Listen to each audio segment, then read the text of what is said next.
Hey y'all, here we go. Boom. This is game number 2, World Championship, the FIDE World Championship 2021, Magnus Carlsen versus Jan Nepomniachtchi. So this is game 2. This is game 2. We're doing the recap, we checking it out. So thoughts. They said thoughts before analysis on the game. I thought that the opening choice was nice. I thought that the way that he went in this game and about it and everything that happened in this game, especially I'm not spoiling for the people that haven't seen it, it was fire. It was 100% fire. I think the way that he approached it, and now there's he also kind of maybe got a taste of how he's going to play and things that might be weaknesses, kind of like filling them out. Like, it's the second round, if y'all, boxing in a way, punching and like just what does he do? How do you move? What are you doing? Right? Well, how do you feeling right now? Well, he's testing the waters with him. And I think in these next few games you will start seeing some victories in Magnus's way. That's just my prediction. But bro, this game was crazy. Can't do ball for yeah. All right, so let's check it out. Perfect. So this is game 2, guys. Here we go.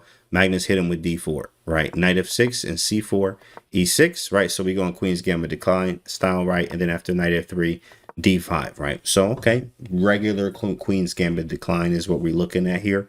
And after d5, he got g3 with the Catalan style, which in me, I don't know Catalan theory. Of course, I'm just, only d4 I'm playing is like Joe Bava London. But b3 and e4, these are my openings. Sometimes some Botvinnik Englishes.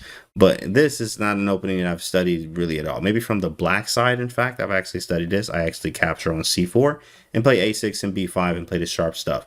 Right, that's the lines that I'm used to with the black pieces of the Catalan. But from the white pieces, it's an aggressive and sharp opening, and it's actually very fun for white to play. I've actually seen a lot of very sharp things come out of the Catalan here. A lot of times ideas is like 95, especially after taking, right? You give up pawns, you can even do a double pawn stack I've seen before. It's just creative. You got so many ways you can play here, right? This was a pretty wild game. Yeah, Magnus was really pushing in that rooking game. Yeah, we're about to talk about it right now. So after g3, bishop to e7, developing, and bishop g2. And here's an easy, when you ever see this for beginners watching right now, anytime that you need to be consistent, what did g3 do? Always have intention with the moves, always have an intention. The intention of bishop e7 was to castle. The intention of g3 was to put the bishop on g2. Intention and consistency. So he made an intention move here. I'm trying to develop my bishop, and he developed his bishop. Makes total sense. Castles, and then he finally took on c4, so black's up a pawn. So now we're going to try to get this pawn back, and black's going to, a lot of times, keep on and hang on to it. Queen c2, and here we go, first move, b5. Whoa, here we go, big fella. Here we go. Here we go. This is where it gets really wild, saying, go ahead, big fella, go do whatever you want, right, on this file or on this diagonal right here. With this bishop, it's very deadly at the cost of me keeping this pawn. At the cost of me keeping this pawn. b5 is pretty bold usually. Absolutely it is. Let me actually move this over here so you can't really see the moves here. And 95. So after 95, it hits the rook, right? Obviously hitting the rook. Obviously. Move this over here. That's probably better. b5 is common. Yeah. I mean, b5 is common. I've seen it before. I have seen it, but it is bold. It is like, it's very bold. It's a bold move, but b5 is a move. And he plays c6, a6, and bishop b7. A lot of times, that's actually the lines from I've studied from black, and you can put the knight on d7. And many times, white gets a lot of space for the big center for you keeping the pawn. You do have to be accurate, though. You do have to be accurate, right? He said he was winning at any point. Oh, was winning at any point. Yeah, okay. Cool, so let's get back to the analysis here. So after 95, he plays c6, right? Now he could take this, but that actually just helps black in a way. I mean, especially after captures, you can put the rook back on b8, I'm assuming, right? The rook goes to b8, defending the pawn, right? I'm not really mad. And look at your development for white, right? Versus black, I'm like a moment away, really, from completing development. I have a nice queen side structure, no weaknesses really, and this bishop can be eliminated because this is a very strong piece for you. Maybe put a knight on d5 in many cases, queen d5, right? Control the light squares after trading the bishops.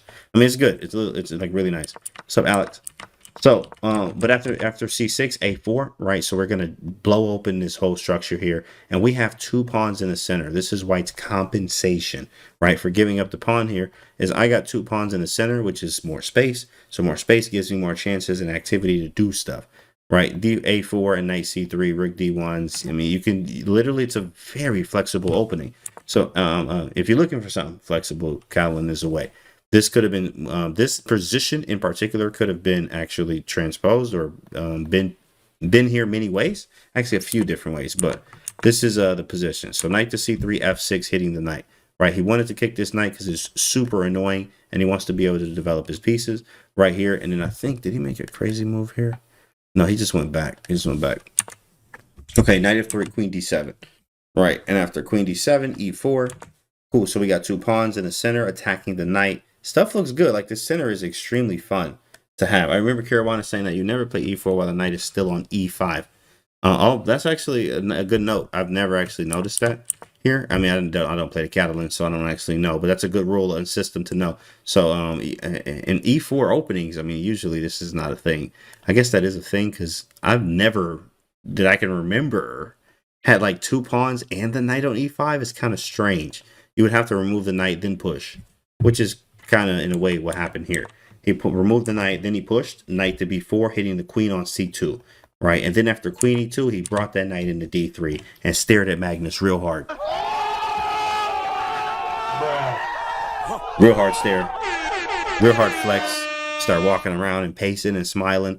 No, you really didn't. But you can, in fact, let's flip the board here. Right, so from a human standpoint and like just not world championship standpoint, right? If you got, there's a knight on d3. There is a knight on d3, guys. Right, and I'm up a pawn as black. Right, this does not look like, you know, would you think you was playing Magnus Carlsen with the white right now with white? You know what I mean? You know what I mean? Oh, I'm playing this Magnus. Like, no, bro, you would be like, I'm up a pawn. Like, this is knight on d3. I'm up a pawn.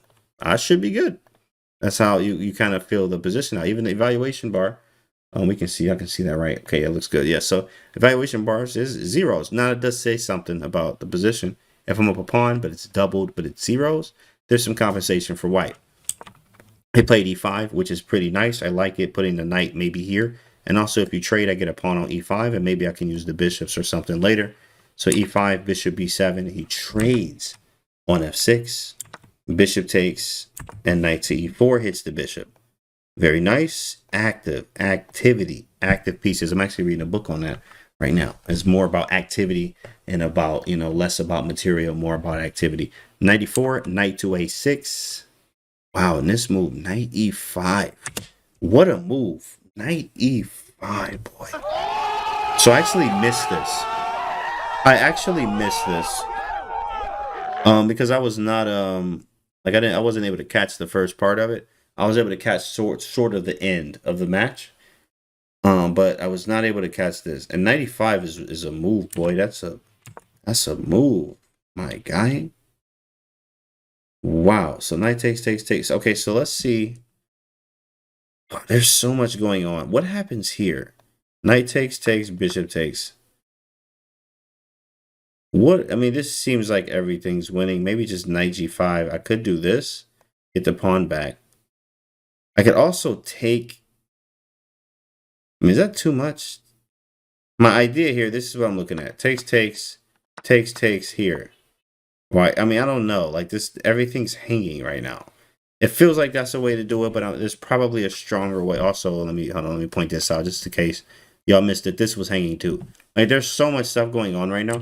So, but I mean, I guess y'all not trying to do that. Like y'all not trying to go down that route. You're not trying to go down that route, bro. I think an analyst desk, they didn't, on the analysis desk, they didn't see anything concrete from 95 after analyzing it for a while. Yeah, that's a nice move. 95 is so strong here. The problem was that knight c5 to b3. Yeah, it's just so strong. So what happened? He took on e5. Thanks for the follow, XCon. D takes e5. Oh, and then the knight comes into c5. So trading the knight, I'm not the biggest fan of. My bishop isn't the greatest. Why? Because there's so many pawns on dark squares. So that makes this bishop bad, but this one good.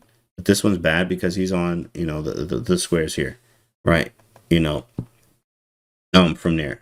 All right, so let me see. 95 wasn't good, maybe. No, 95 was fine because I think actually 95 was a practical idea. I think it was actually 100% correct. Right, 94, 95. I thought it was great. It made real practical chances. Also, keeps the e6 pawn thing as well. Takes, you don't have to say nothing, Forex trader, like he brand new. That's how it is with the brand new guys. Like, you know, freshmen, you know what I mean? Knight c5, knight d6, right? So after knight c5, knight to d6, hitting the bishop.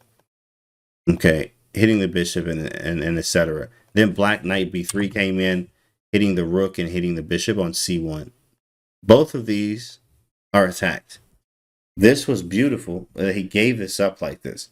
And then I remember, I think when it happened, how did you feel first off, right? When you saw this happen, did y'all think, let's fast forward, did you think Jan was going to win?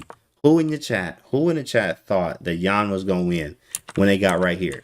And he won the exchange. So everybody stop, slow down, okay? Stop what you're doing and look at this position. Do you think Jan about to win or not? What you think? What y'all think? Jan up in exchange and a pawn right now. And the eval bar say plus 1.2. Now the weird thing is that, think about this. The eval bar says minus 1.2. If I'm up in exchange and a pawn, I think I'm still up to pawn, right? 3, 6, 7, 3, 6, right? So I'm up. I'm up. Oh, it's under just. I didn't even know that. Oh, thanks for letting me know, bro. Thanks for letting me know. That's why. How much did we miss? Oh, we only 12 minutes in quantum. Only 12 minutes in. But did y'all think Jan was winning right here? I'm sure y'all did, bro. I'm sure y'all thought Jan was winning right here, because I did as well. I was like, oh snap, Jan up in exchange and a pawn, and I'm like, yo, my man's is like hitting hard right now, hitting hard. I'm like, how did he get here? Let me actually change the type. It's under just chatting. Thanks, guys. Under just chatting. We did that earlier. Okay, perfect. We in the right category. Thanks for that, guys. Appreciate it. Yeah, it looked like he was gonna win. I mean, this is rough, bro. I'm down in exchange. Now this bishop is 100% gross, disgusting. Well, objectively he was winning, but Magnus has been a magician. It is. It's a bit of a magician, but you have to think of a few things here, right? Like, you're playing a human, number one. Practical chances, number two. Number three, you're not playing with 100% precision. They won't. There's too many things to think about as a human, right? And the structure isn't the greatest. Plus, I have compensation with a knight on d6 that is actually equal to a rook, right? That comes from Reassess Your Chess, the 4th edition from Jeremy Seelman. A knight here on the 6th rank is what he would call, in the book, he calls it an octopus. Same thing if it's on the 3rd rank. It's called an octopus when it sits here deep in the enemy camp.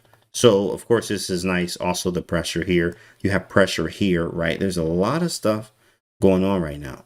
Even though he's up in exchange, though, and a pawn. So, rook A to B8 happened. Rook A to B8, defending the bishop on B7. He defends it, okay? So, okay, after he defends rook A to B8, rook to D1. That knight is definitely a monster. Facts, right? Mighty knight, I know. Night. Have a good night. That knight in here all day and all night, right? I mean, this is a very bad night for your mans, okay? This knight is ridiculous. Plus the light squares and a potential weak black king side. Correct. Even though, like, and remember this, right? Black is up in exchange. If you're up in exchange and a pawn, generally speaking, you should be up a lot more according to the engine, right? Think about this. Black is up in exchange and a pawn. So it feels like black should probably be way more than what the eval bars say right here with minus 1.46. Strange, right? Strange. It's because there's some real compensation going on. So after rook to d1, hitting the queen, or in fact, the real reason for this too, with the rook d1, is because there was play. And in fact, I remember in the press conference, it was asking, I think Anish Giri asked him why he didn't consider b takes a4. But I mean, this is kind of weird, actually, after rook d1, or yeah, here in this position, rook to d1, he had b takes a4. Maybe it's after bishop a8, but no, I think Anish Giri asked him in the press conference, if b takes a4, why didn't he consider this, or something. Somewhere in here he was considering, he asked him why didn't he consider it. But this doesn't seem, well, I guess because after bishop f8 you have pressure. I mean, there's still some real compensation for white.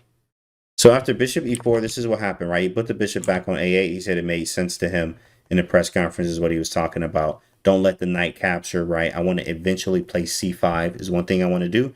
Trade off these bishops maybe, right? And try to use my advantage, or at least my material advantage. Bishop a8, and then here in the press conference, Jan did say he missed this move from Magnus, which was bishop e4. He missed this move, he said, because there's a lot of counterplay and annoying stuff. You got weaker squares. If you play g6, I can probably move the bishop, reroute the knight back to f6. Right now, you got some real problems there. Even after g6 immediately, I can maybe jump around this way, getting to the f6 square. Knight takes b5 on the cards as well. But I mean, and I think that's probably what he was expecting, which you could take this, but maybe there's a queen b7 and crashing back down on b2. Like, this looks good, but now this is kind of annoying. Look at the knight. You have to move it, right?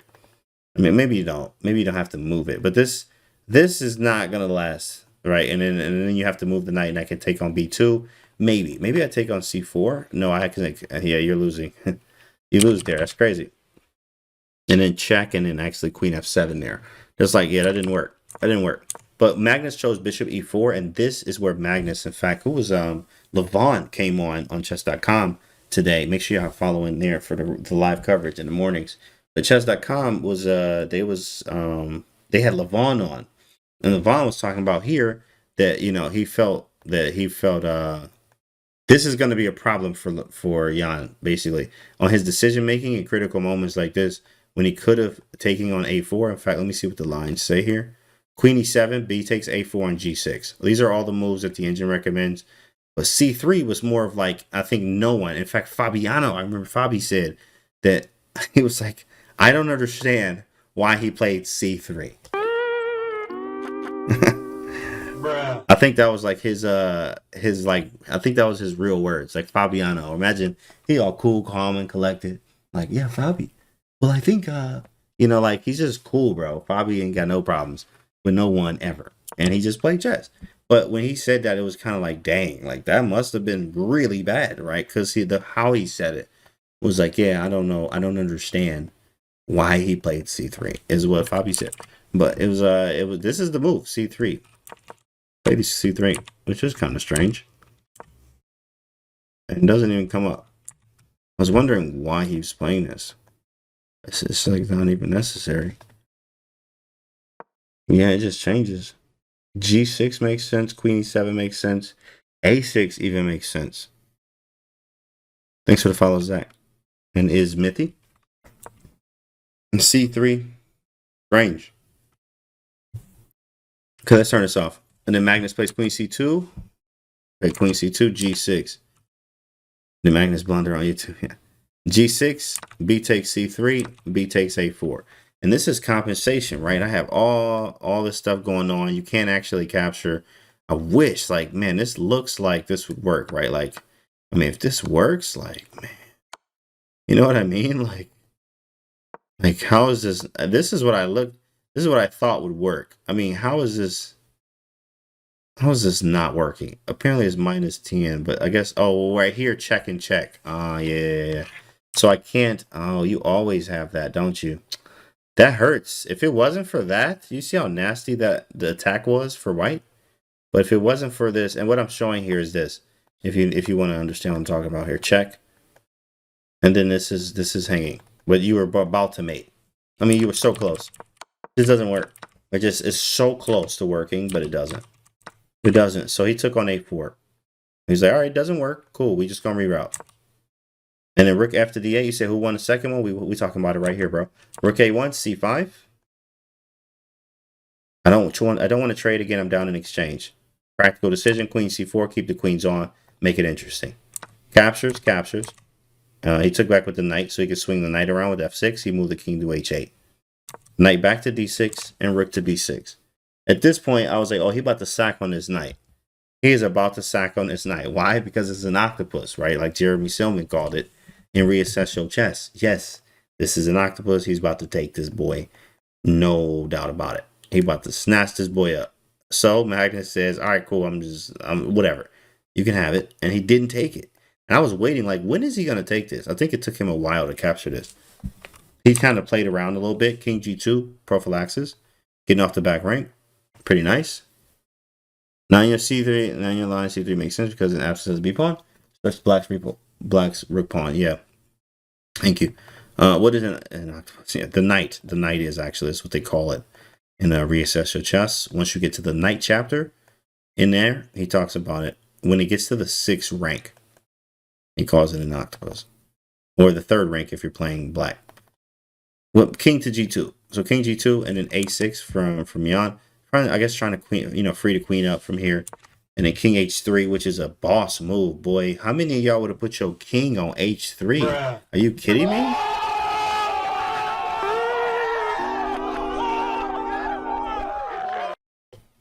That's a boss move, bro. He put his king on h3 voluntarily.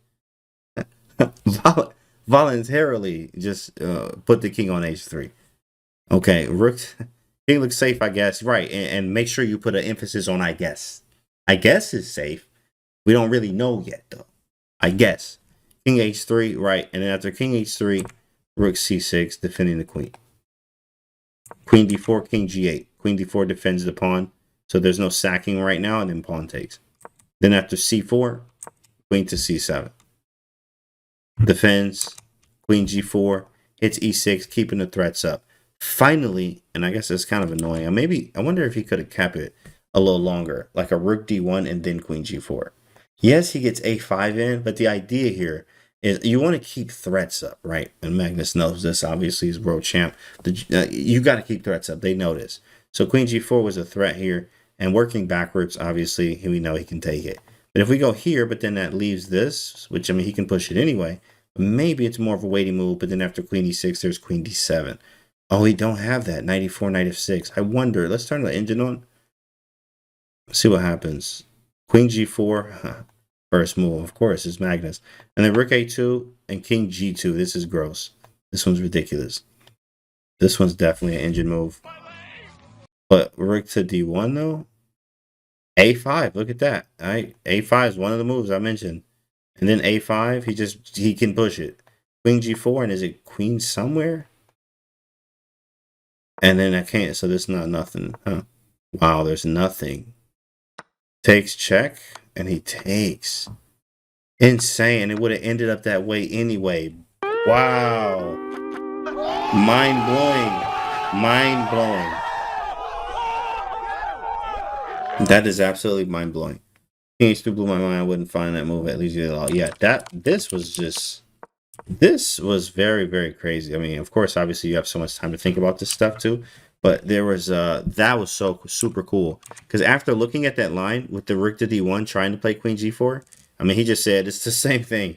So let me just play queen g4, but now my rook is sitting on a1 where it needs to be. This is fire. I think it's pretty good. This is a spectator right now. Yeah. So queen g4, and then rook takes, and then pawn takes c5. You went back, knight takes b5, queen b7, knight takes b5. b5? Where was that at? Oh, you mean over here. Okay, knight takes b5, queen b7, rook d2. Looks pretty solid. Oh, okay. Total engine. Oh, yeah. The engine stuff, I'm like, that did seem like a solid line. But that was engine. Okay, that makes sense. So fast forwarding here, and this is where we are. Queen g4, last move. After queen g4, rook to d6 happened, capturing, getting rid of it. Now let's do a piece count. 1, 2, 3, 4. 1, 2, 3, 4. Damage structure. White has 3. And here's like in-game one-on-one, right? Make sure you got your pens, papers out. Right, here's the in-game book. First off, make sure y'all get Forward Chess. Get affiliated.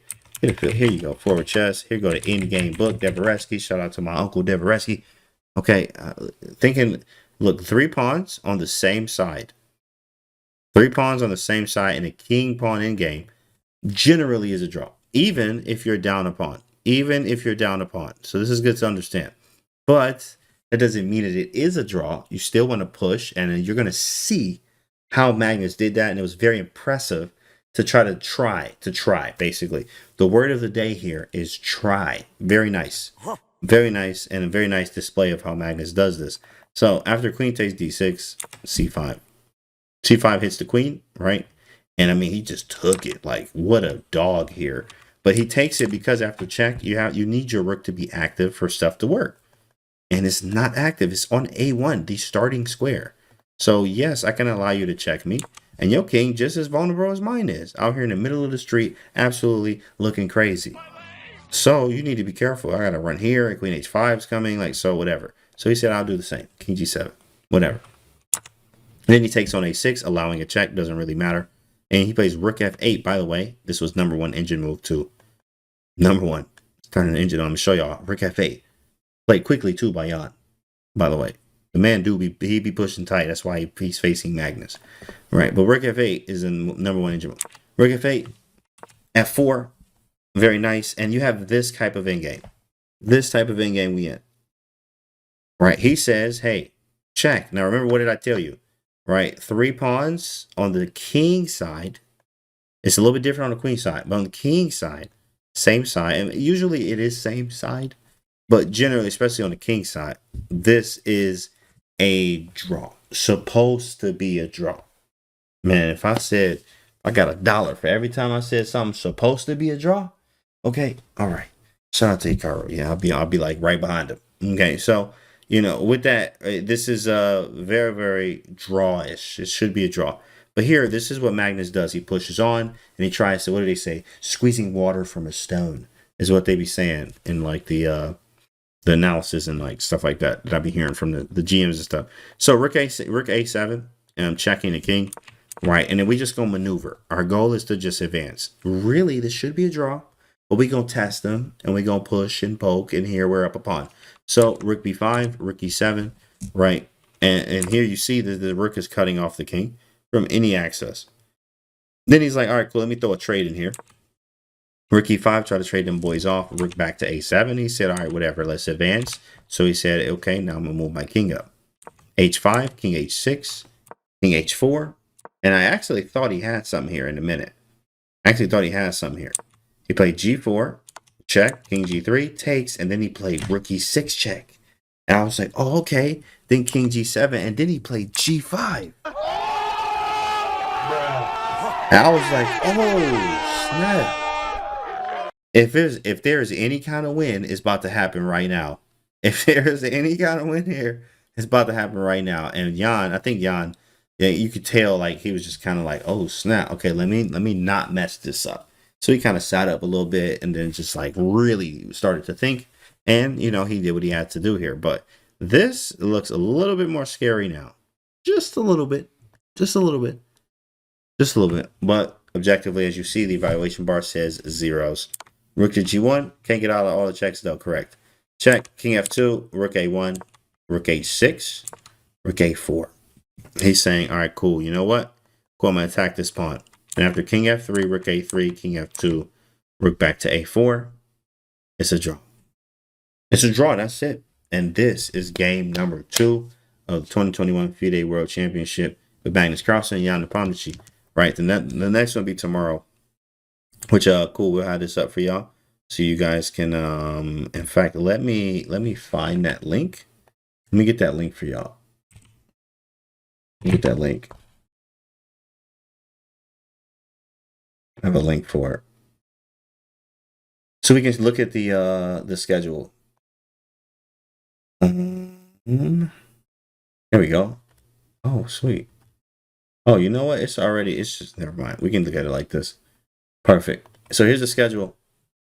Here it is. November 27th was today. So November 28th, tomorrow.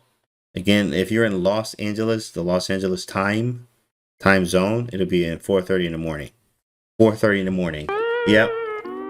Garbage. Yep. Yeah, I said that. But New York Eastern time for me is 7:30 in the morning. So a little bit better. A little bit better. I have to be up anyway. And then everywhere else, you can see your time. You can see your time. You can see your time here. And you can see also the rest day or free day is going to be December 6th. Wait, where's the first one? November 29th. So after tomorrow, there's like a free day. So Monday. So there's really nothing going on. I'll be back on like Tuesday. Something like that. All right, guys. I hope y'all ready. And I'm going to see y'all on round 3.